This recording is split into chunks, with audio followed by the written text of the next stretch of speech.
Good morning, everybody. My name is Frank Geisler. I'm the CEO of Monterey Peninsula Chamber of Commerce, and welcome to our webinar series.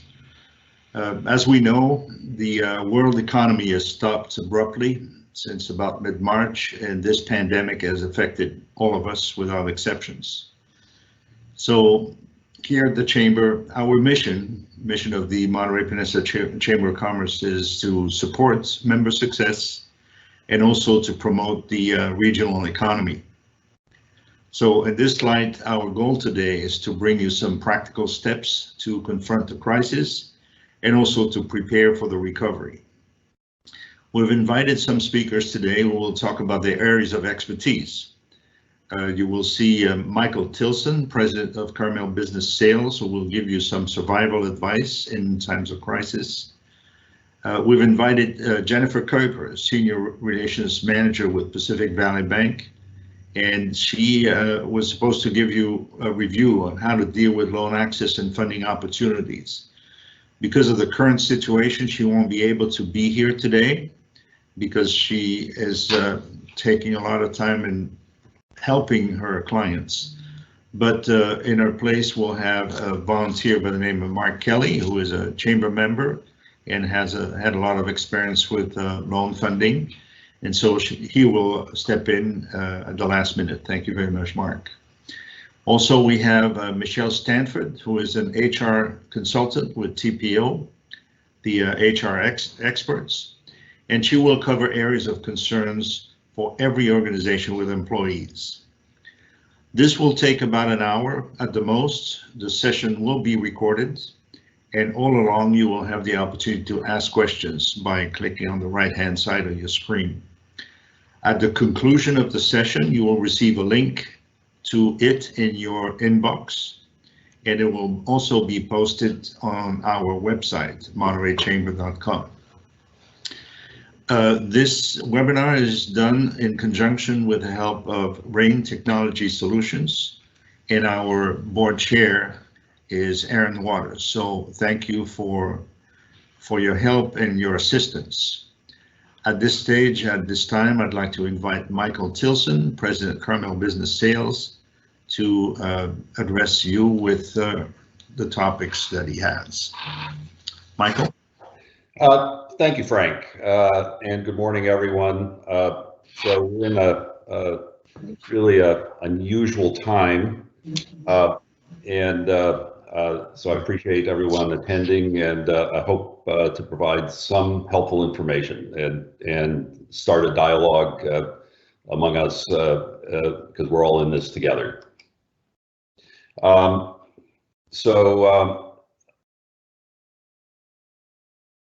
going to speak today based on our experience in the past, basically anyone in any of our lifetimes, but experience during the Great Recession, working with business owners, not just in terms of helping people buy and sell businesses, but also we act as business consultants to help people get through situations, and that's part of our line of business. And nothing like this happened before, but we have been through some major ups and downs, and I want to share some thoughts with you this morning about what you might do to survive and get ready to rebound. So what are the guiding principles? The first thing you need to do is make sure you're understanding your situation in realistic terms, and we'll talk a little bit about that. When you've got problems, and some of the problems are going to be people demanding to be paid and you can't pay them, and there may be a lot of other issues that come up in the current crisis. A key point is negotiate, don't ignore. If you let things fester, they're just going to keep hounding you. So you need to confront the issues now and get them past you. You've got to be honest first with yourself. Where are you really? No pretending. And with your suppliers, landlords, employees, and other people you depend on. You do need to apply for all possible assistance, and that'll be a topic for other speakers. And you need to stay informed. Thank you for attending this webinar. And there are many, many sources of information out there. Things are changing, so you need to stay abreast of it. You need to start with where are you and what kind of context are we working in. You have to make some assumptions. I've got some assumptions here that you see, but I would say if you don't agree with them, make your own, but don't fool yourself. If you believe everything will be better by Easter, then on Monday morning, you're going to be disappointed. So our working assumption is the lockdown in some form or other is going to persist through June. A release from that is going to be staged and prolonged with timing currently uncertain. There's some evidence that maybe what we're doing is effective and maybe the spread of the virus isn't as fast as people feared, but who knows? And there's going to be a long period of uncertainty.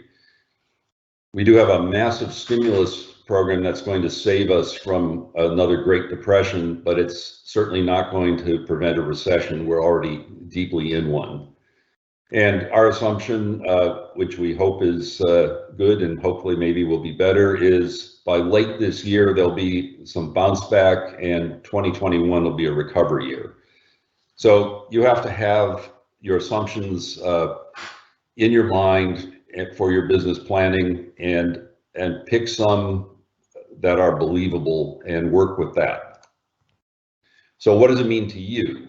The first question will be, when will you reopen? Or if you're running an essential business, it will be, when will business start to pick up and return to something approaching normal? With that assumption, you've got to make a realistic revenue and expense projection. What actually is going to come in over the coming months and I'd say the balance of the year, and what are you actually going to have to spend? What cash is coming in, what cash is going out, and how long will it take you to get back to normal? So you just have to take a long, cold look at this and work the numbers.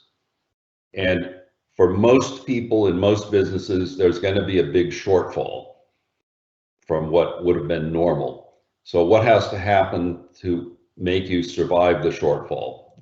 How much more cash do you have to put your hands on? How much cash flow out do you have to cut? What do you have to do? So you have to take a deep breath and work out, I feel, at least the next 12 months, or you're going to find yourself surprised. So the basis for surviving is determining what you're prepared to invest or put at risk. And there's government money coming out. We'll hear more about that on very favorable terms, but a lot of that money is in fact debt. Some of it's forgivable, definitely get that money, but and you may have other sources of money, home equity, lines of credit, other types of bank loans. So you have to ask yourself, how much of that longer term debt are you willing to accept, as well as how much you're willing to put in or put at risk. You need to pay only what must be paid, and you have to ruthlessly say, if you don't have to do it, then you don't do it. And I'm speaking to most businesses who are feeling that their survival is threatened right now. It's sad, but really you have to go and say, if I don't have to have it, then I'm just not going to pay it. Everything goes to zero. And you have to be very direct with people who can't be paid. We're going to hear more today and in later webinars and from other sources, but apply today, if possible, for every possible assistance.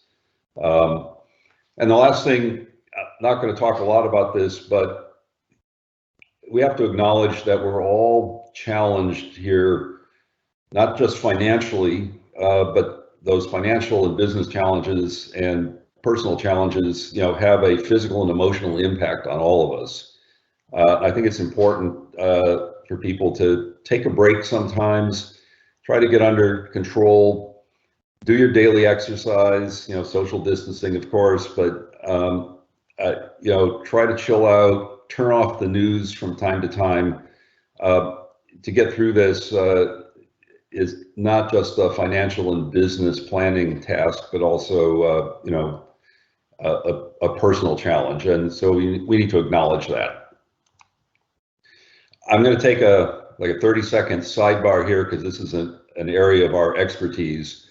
What if you don't have the resources, or maybe you do have some resources, but you're not willing to commit from your personal funds, you're not willing to commit the effort to get you through this?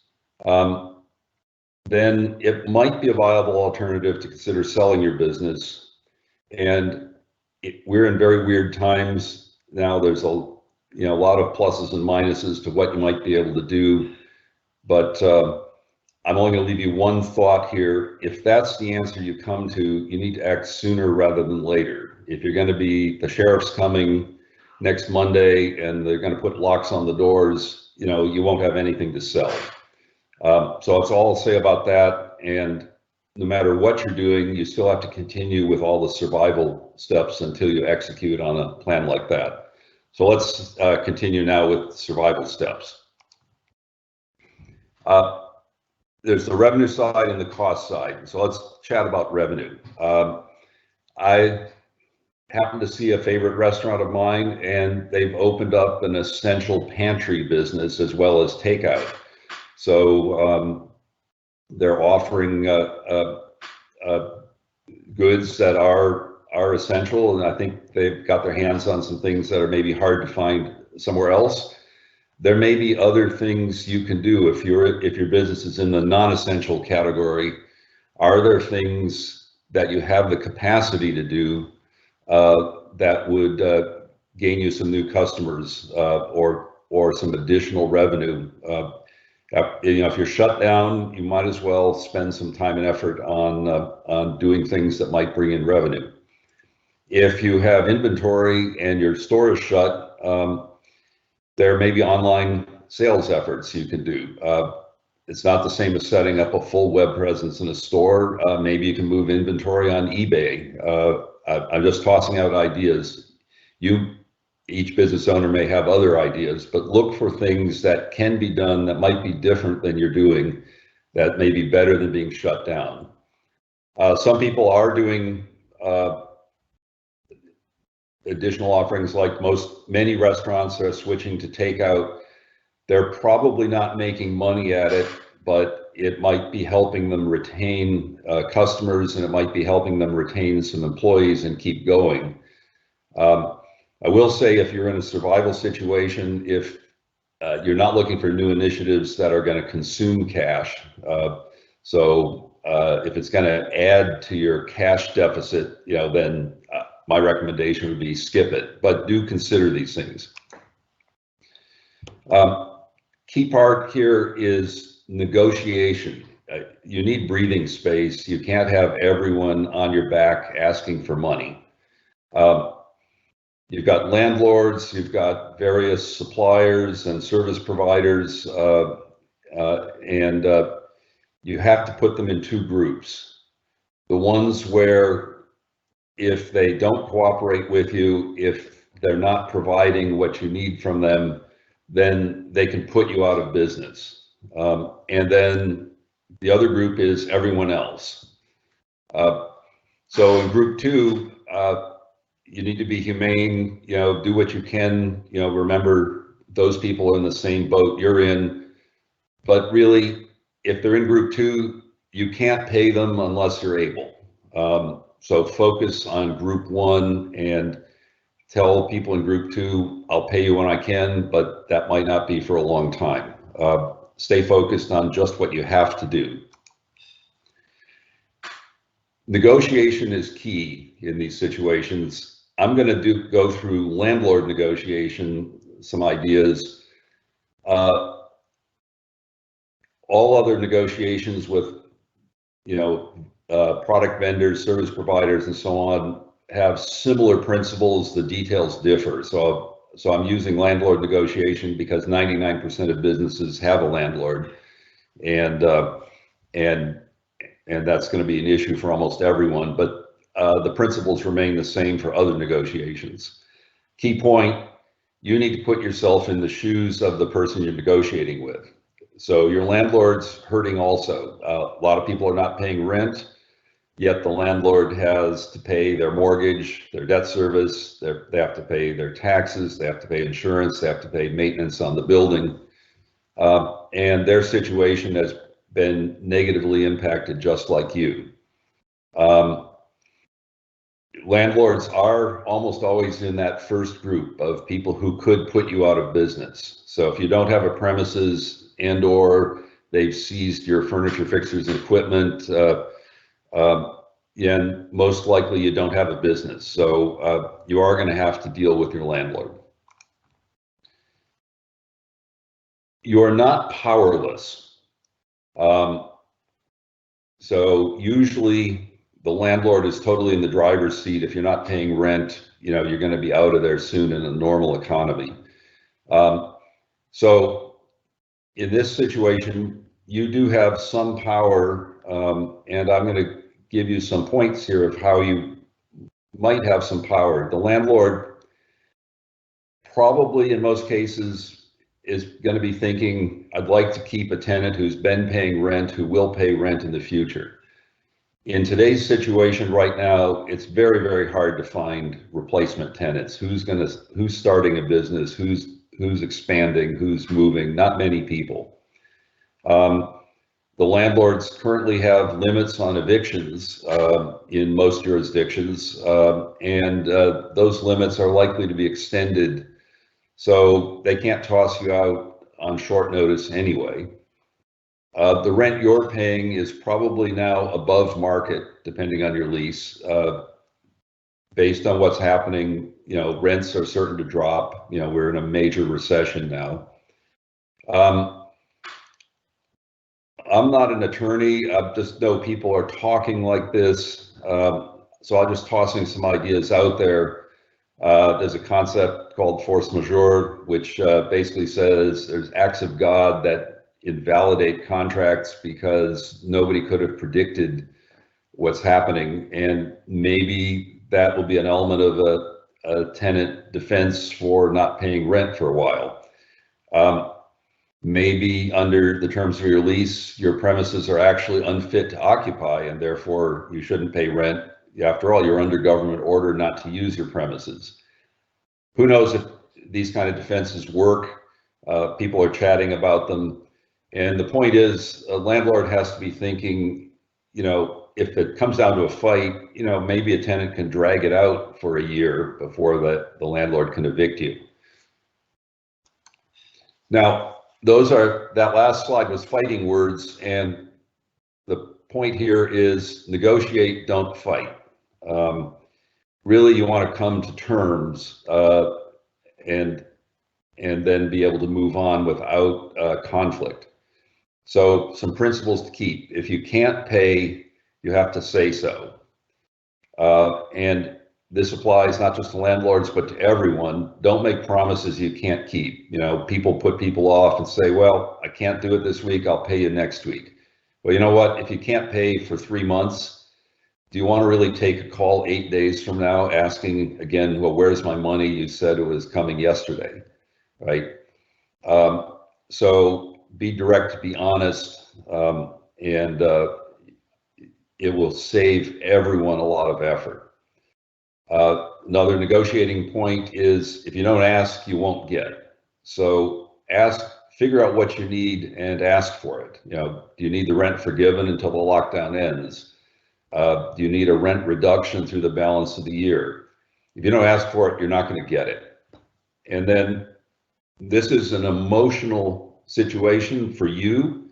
It's an emotional situation for the landlord. I'm actually just recently in a landlord negotiation, and the guy is so tense and disturbed, almost impossible to talk to. So do everything in your power to keep emotion out of it. Just deal with the facts. If the fact you can't pay, I can't survive without rent reduction, this is the situation. Don't make threats. Stick to the facts, and remember that if you survive, that ought to benefit the landlord in most cases. You're asking for something, think about what you can offer in exchange.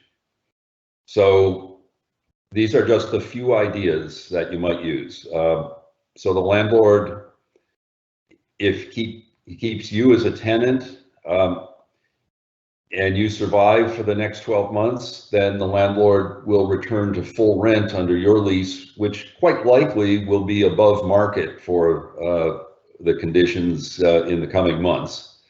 If he had to throw you out, and if he could find another replacement tenant, they're going to negotiate months of free rent, tenant improvements, and perhaps a lower rent than you're paying. So if you stay, it benefits the landlord next year. Another alternative is offer that if you've got, say, 4 years left on your lease term at a certain rent, and maybe the rent is good, offer to reset the rent to fair market value, say 18 or 24 months from now.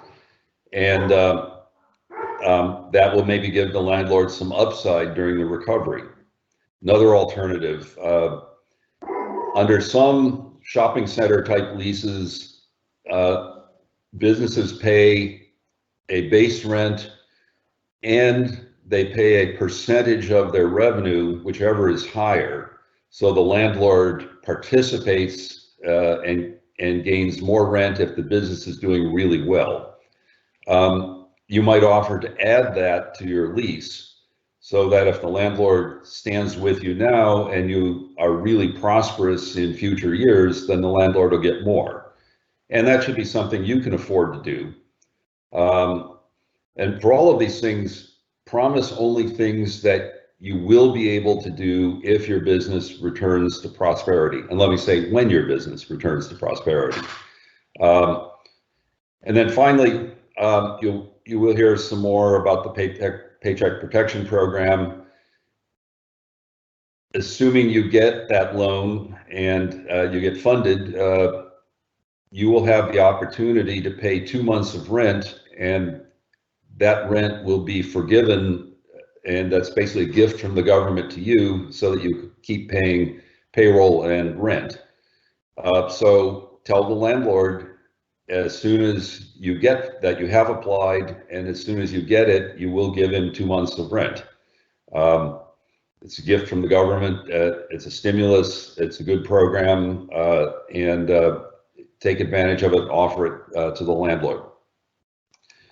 So, just wrapping up here on this part of our presentation, all these principles apply not just to landlords, but to any kind of negotiation.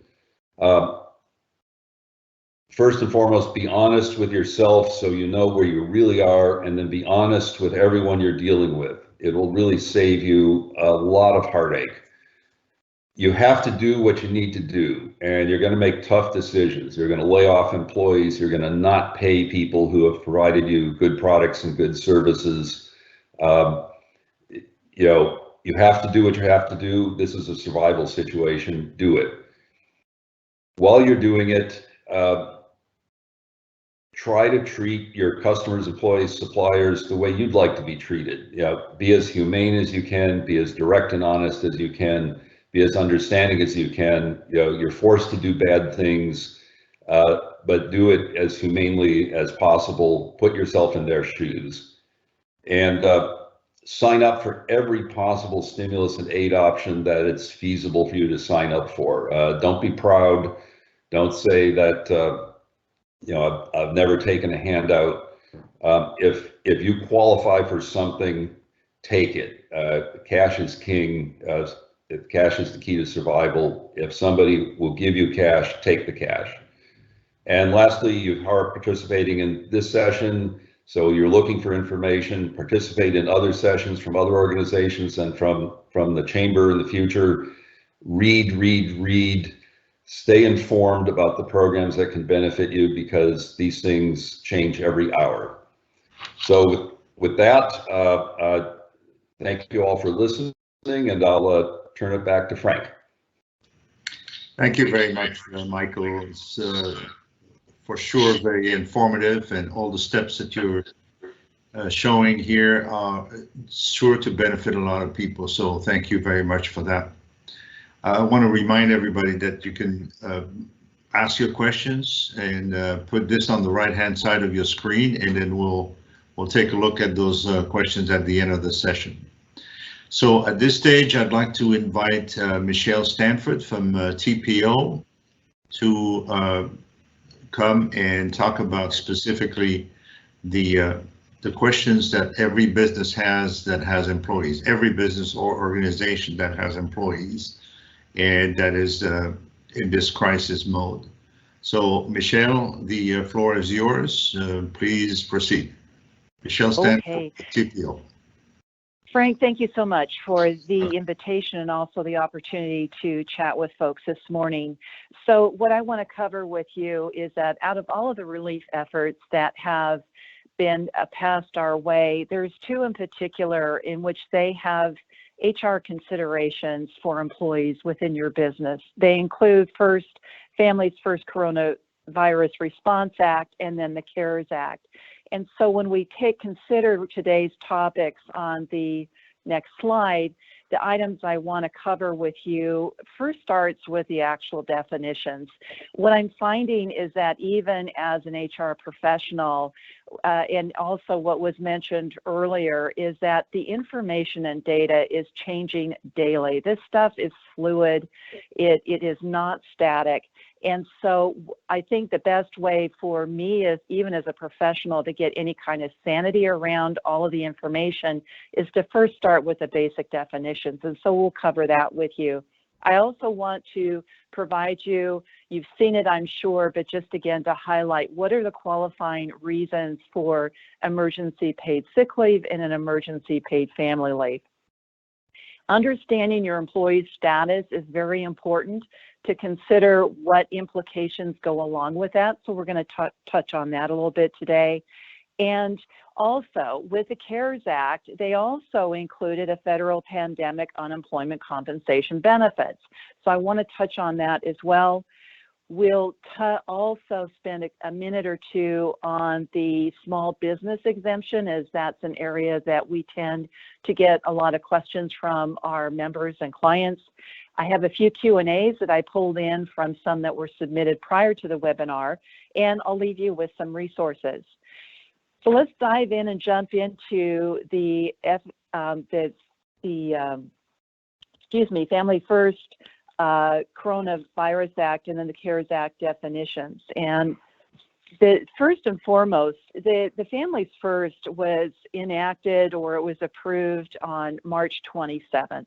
And what this does is it requires employers to pay emergency paid sick leave, 2 weeks or up to 80 hours, or family leave, which is expanded family and medical leave, up to additional 2 weeks of paid time off for employees who meet the 6 qualifying eligibility reasons.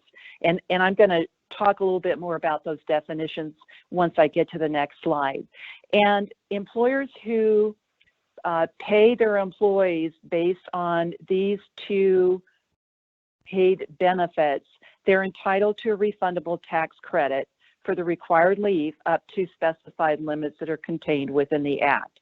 So that's the first one that came into being, that said, hey, for your employees who are currently still working, they're part of an essential business, they're eligible to participate in this FFCRA.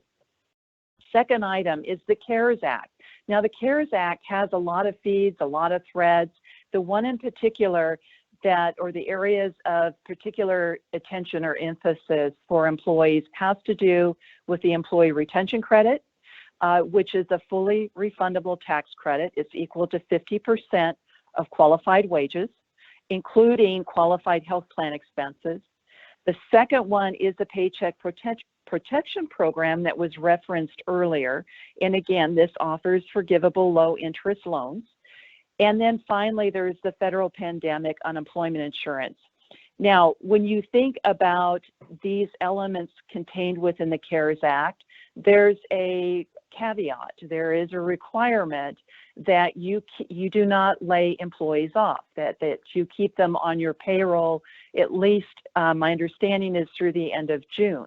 If you have already laid off employees, what the Act states is that especially if you apply for PPP and are approved for it, as long as you hire those employees back, or you pay those employees for that prior salary before June 30th, you're still eligible for the forgivable benefits.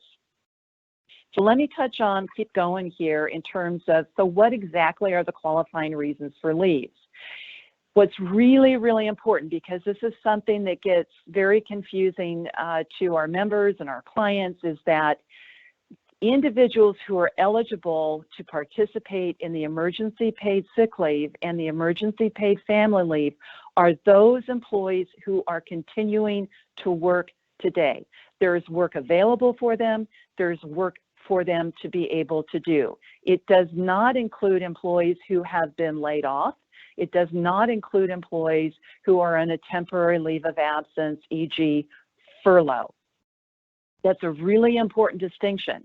One of the areas of confusion that I get from folks is that, well, wait a minute, all residents in the state of California are under the stay-at-home order or the shelter-in-place, so are they not all eligible for this? The answer is no. The benefit for, again, the paid sick leave and the emergency paid family leave is only for those who are working. I'm not going to go through each of these examples here, but this was just to illustrate and remind folks what the qualifying reasons are if an employee should request to participate in this benefit while they're still working for you. So let's go talk about employee status. And employee status, there's three categories to kind of think about. And when you step back and you look at those three categories, it helps you organize and identify, okay, well, does this benefit or act apply to this employee or not? And so the first category is you've got employees still working for you. Their hours are unchanged, or maybe they're still working for you, but their hours have been reduced. So in that scenario, their employment relationship, it continues, right? There's no change. The second category of grouping is a furlough. This is what we're referring to as a temporary leave of absence, a temporary emergency leave of absence. This means those employees, you kind of got them on a pause. They're on a recess, so to speak. You fully intend to bring them back into your company once this emergency period is over. For these individuals, the employment relationship also continues. But the way that that's sometimes referred to is that they're payroll inactive. That means they're like a W-2 inactive person, so they're still on your payroll. They're just not actively getting paid for wages that obviously they're not working. The third category is employees in which businesses have had to make the difficult and hard decision where they've had to lay off employees, and this is where that employment relationship ends. So let's peel this onion kind of a little bit deeper and go into the next slide here, where we see the implications or considerations that tie into FSCRA and the CARES loan and tax considerations. So let's go to this first bucket here with hours unchanged or reduced. For these employees, what they're eligible for or considerations for is that if I'm still working for you, working for an essential business, and I happen to fit one of those 6 qualifying reasons, I'm eligible for emergency paid family leave. I'm also eligible for emergency paid sick leave. And I'm also that population of employees that are part of the eligibility criteria that you would include for any of your loan and tax credit programs. The thing that to be aware of is I have an italic here for employees who are working reduced hours. They're eligible for all of these things as well. However, under the loan and tax credit programs such as PPP, you would also want to supplement those with reduced wages to what their full wages would have been in order to be eligible for the forgivable loan. The other thing to keep in mind is that they are also eligible, for partial emergency pandemic unemployment, because that includes employees whose hours have been reduced because of this emergency situation. The other thing to keep in mind is wage and hour rules. So if you're reducing the hours of any exempt salaried employees, you want to make sure that you do not reduce them to the extent that they are in violation of the California salary threshold increases, or not increases, the California salary threshold requirements for employees who are salaried, which means salaried employees need to make at least 2 times the minimum hourly wage. So currently in California, that's $13 an hour for employers of 25 or more. And those who have less than 25, they have a year to get up to this, but they should be at least paying employees at least $12 per hour. So 2 times that hourly rate, those salaried employees need to be making if you're reducing the amount of time that they're putting in for work. Middle category here, furlough, temporary leave of absence. These individuals, you want to think about and consider during that period of time that they're on this leave of absence, how are you going to handle their health insurance premiums? Many of our clients have decided that they would continue the health insurance premiums at least through the end of April. Others have worked it through with their medical care insurance providers, plan providers, to carry them through May if necessary. That's a decision and consideration you need to think of if you haven't already. Excuse me. And then the second thing is that these employees are also eligible for California's unemployment insurance as well as the pandemic emergency unemployment. Third category is the layoff. These individuals are eligible for California's employment and are also eligible for pandemic emergency unemployment. Let me keep going here. It's a lot of information, but I do want to make sure I catch on it in its entirety for you. So let's talk a little bit about unemployment insurance. It's offered as part of the federal pandemic initiative. What this does is it provides up to 39 weeks of benefits. Currently in California, benefits go up through 26 weeks.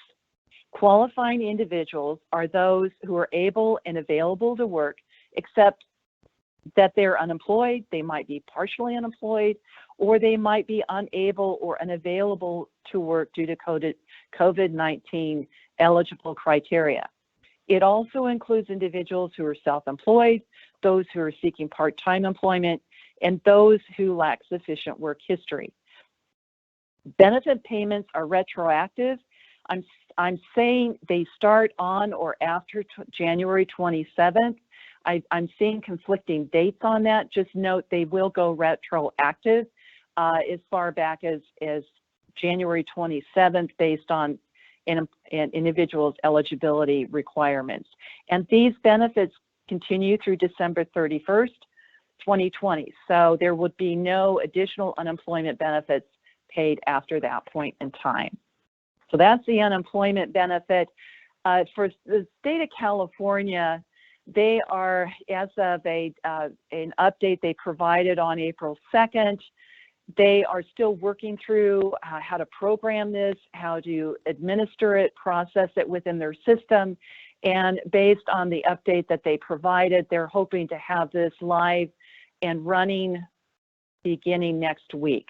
So I would encourage you to have your employees keep tapping into California's EDD website for any updated information on this benefit. Okay, small business partial exemption. So this business exemption is for businesses with fewer than 50 employees may be exempt. And it's very important for employers, if you're considering to exempt yourself from the requirement of paying employees who are still working, either emergency paid sick leave or emergency paid family leave, that you want to take a look at the Department of Labor's frequently asked questions, because it identifies how that exemption, how they deem what exemption is or is not. In essence, what they're saying is that it applies to child care related emergency sick leave and emergency family leave only. So the first 280 hours of emergency paid sick leave does not count. It's only the leave that would count in the remaining 10 weeks of eligibility. Businesses also have to deem themselves as meeting one of the following, whether it would call these three categories here, and I'm not going to read them for you because you can review them here and consider them later. If you decide that you meet one of those three categories, the officer of your company must review the request and make that determination. In addition, once a decision is made that yes, we are going to claim exemption, the employer must document that. What is the reason? How did you justify it? And retain that for a minimum of 4 years. The Department of Labor says do not send that information in, pretty please. Okay, so kind of wrapping up what I had to share with you, and folks, this is just a ton of information. We could literally spend 2 days on this and still not cover it all, but what I tried to do is give you an overview picture of the things that are most important for you to think about and consider.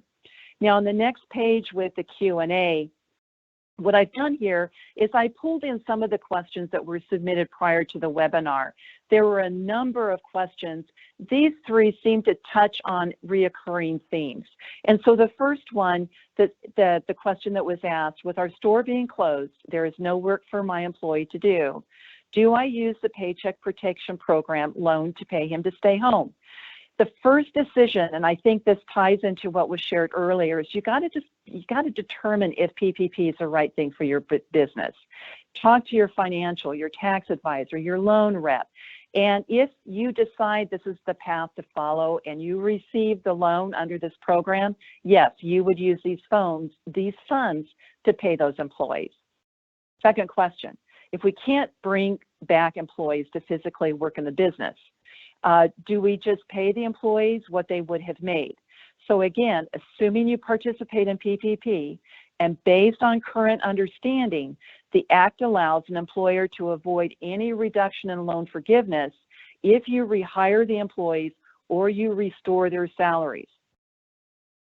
And if you do this for any employees you've laid off since February 15th, and no later, and you bring them back or you restore their salaries before June 30th, you're eligible for full forgiveness.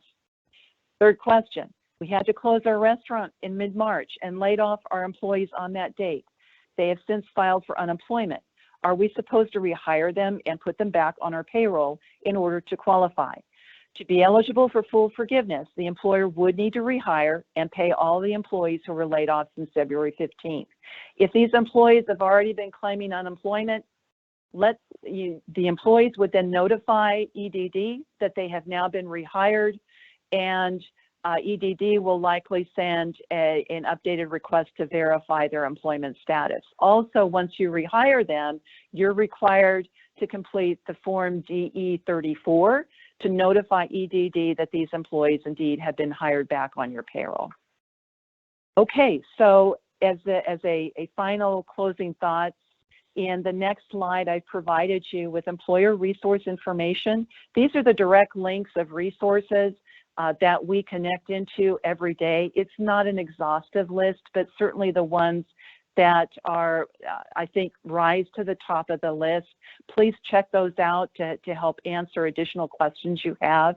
And if you do have other questions, in my last slide here, certainly please contact me. I'm available. TPO is available to assist you.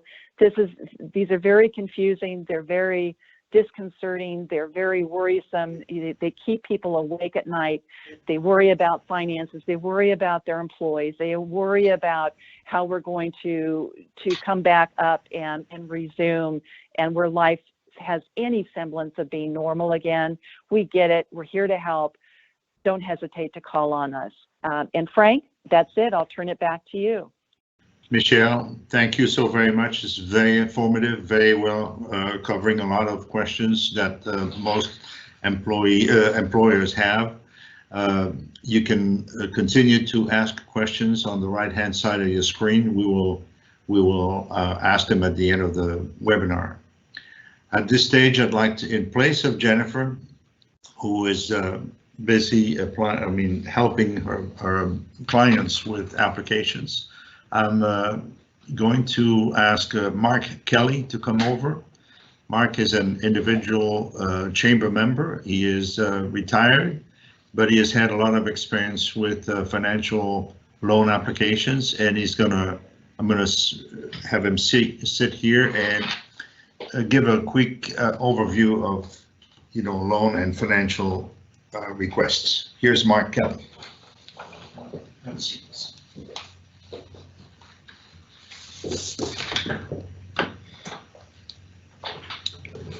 Good morning. Actually, the two previous speakers have done an excellent job. What I'd like to do is just spend a couple of moments and perhaps go over sort of the 20,000 foot level of where we are and the need for patience, which is obviously a word that isn't very much appreciated right now.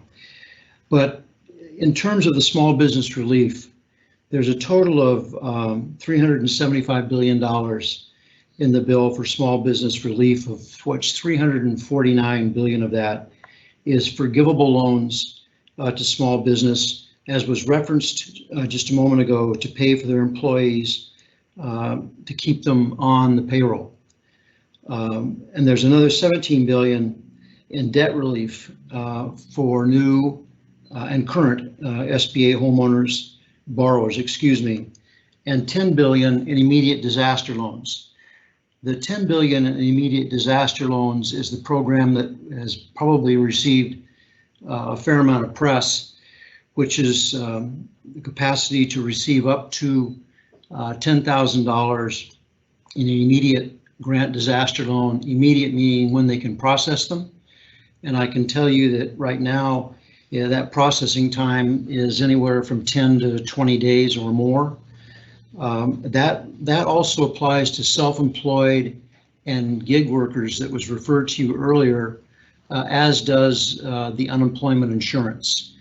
The $349 billion in forgivable loans for employers to keep their employees on the payroll obviously is for businesses that employ people, but the $10 billion can apply to people who are self-employed. As it relates to the press we've been hearing on the immediate relief, which is $600 for an adult and $500 for a child, but that obviously starts to reduce with incomes at $75,000 for an individual or $150,000 for a household. It starts to go down. The current plan is for those checks to begin to show up in people's accounts about the middle of this month, assuming that you, for 2019 or for 2018, when you filed your income tax returns, you had any refund that you were being allowed to come directly into your bank account, so that they have a record of what your bank account, your checking account is, or your savings account. If you do not, then what people need to know is that's going to be a much longer process, in my opinion, because it will require the physical mailing of checks. And I would doubt that we will see people who would need to go that direction receiving anything coming back till probably well into May and June, and perhaps even longer than that, just simply because I believe it's going to be extremely burdensome. If you're going to apply for the part of the $349 billion that can apply to anybody who wants to maintain their employees, I would like to just reinforce what was said earlier, You should do that yesterday. And certainly if probably all of you have someone in the banking industry you work with, they're familiar with this, they are overwhelmed. There is still a lot of confusion, in my opinion, between the feds and the banks for how these loans are actually going to be administered, how they're going to be able to show that they were actually used for paying the employees. So you need to be patient with your financial institution because they're both trying to protect you and their fiduciary responsibilities when they loan the money out. The other issue that I would like to bring up that you can discuss with employees who you're not going to be able to bring back on is that there is going to be increased federal assistance for unemployment benefits. And I think this was referred to earlier by TPO, that it's taking the state a while to get that completely figured out in terms of how they're going to administer that. But I know in the state of California, from my conversations, they're working very hard on it. EDD is really, in my opinion, has their act together and being very conscientious, and there should be a resolution to how those additional benefits are going to be paid, and I would agree with the previous speaker by the end of next week. That's just a quick overview of the gross dollars that are available and how to go about getting them. I do think that it is just common sense for those businesses who want to keep their employees that you should be aggressive in applying for the $349 billion. It sounds like a lot of money, but there's a lot of people out there. You know, we saw today we're now up to what, 15 or 16 million people unemployed. And to the extent that you want to keep those folks, this money is made for precisely that purpose, to keep them on the payroll at least through the end of June. And then we'll see where we are. And no one's claiming that the end of June is the end, but at least you'd have them through the end of June. Thank you. Okay, thank you very much, Mark. Really appreciate you stepping in at the last minute. Let me see, we have a question here regarding the human resource question that I would like to pass on. There's a question about this. Is the 75% only applicable to full-time employees, or does it apply to all employees? So this is a question for you, Michelle. Thanks, Frank. My understanding is that this applies to all employees.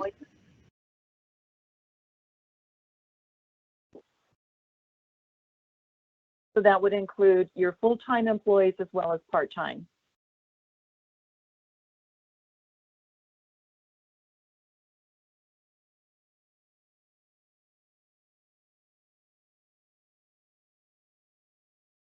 Okay, so for everybody, there is an opportunity to ask your questions online.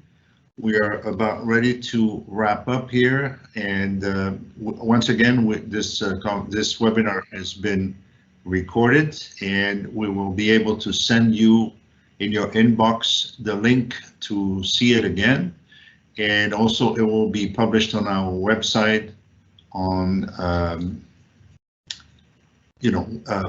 on our website, montereychamber.com.